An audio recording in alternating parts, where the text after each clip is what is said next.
This man was behind the biggest fraud that crypto has ever seen. But first let's talk about FTX. FTX was once a rising star in the crypto world. Founded by Sam Bankman-Fried in 2019, the platform quickly gained popularity because of its user-friendly interface, high trading value and wide variety of crypto assets available for trading. But in November 2022, their fortunes dramatically took a turn for the worse and the platform collapsed in a matter of days. The Coindesk report that caused the collapse. On November 2nd, a report from Coindesk completely turned FTX's world around. It revealed highly concerning solvency and leverage concerns about FTX's affiliated trading firm Alameda Research.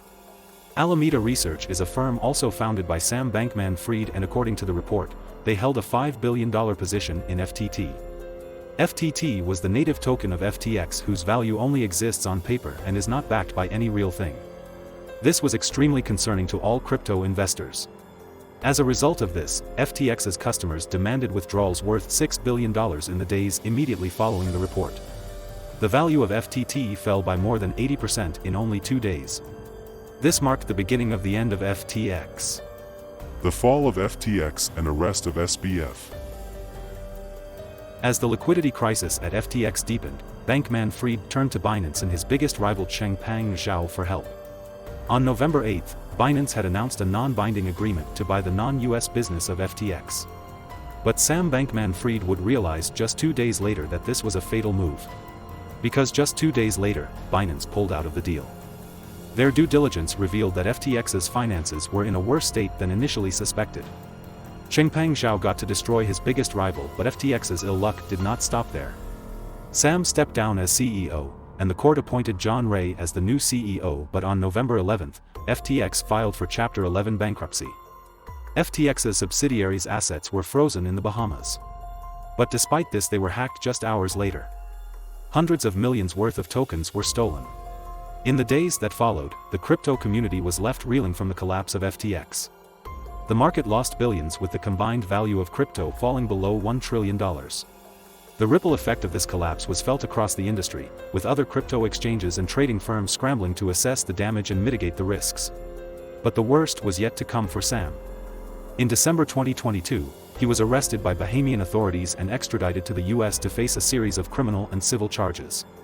He pleaded not guilty to all of them, setting up a court trial in October. The aftermath of the collapse. In the weeks that followed, the U.S. financial watchdog issued a joint warning on cryptocurrency risks. The regulators also launched investigations into FTX and Alameda Research, with a focus on potential fraud and insider trading. The fallout from the collapse of FTX also affected its customers and investors, who lost their savings. Many of them filed lawsuits against the company and its founder, seeking compensation for their losses. Lawsuits were also filed against celebrities like Kevin O'Leary, Shaquille O'Neal and Stephen Curry, who endorsed the brand. Lessons learned from the collapse of FTX. The collapse of FTX shows the need for transparency and disclosure in the crypto industry, to prevent similar incidents from happening in the future. It's a reminder of the importance and need for proper risk management and due diligence in the crypto world. The repercussions of the collapse will be felt for years to come, not only by the international crypto community but also by the customers and investors who lost their savings. As we await the outcome of the trial of Sam Bankman-Fried, we can only hope that the lessons learned from the collapse of FTX will help prevent similar incidents from happening in the future. To learn more about business stories and concepts, please subscribe to our channel and like this video.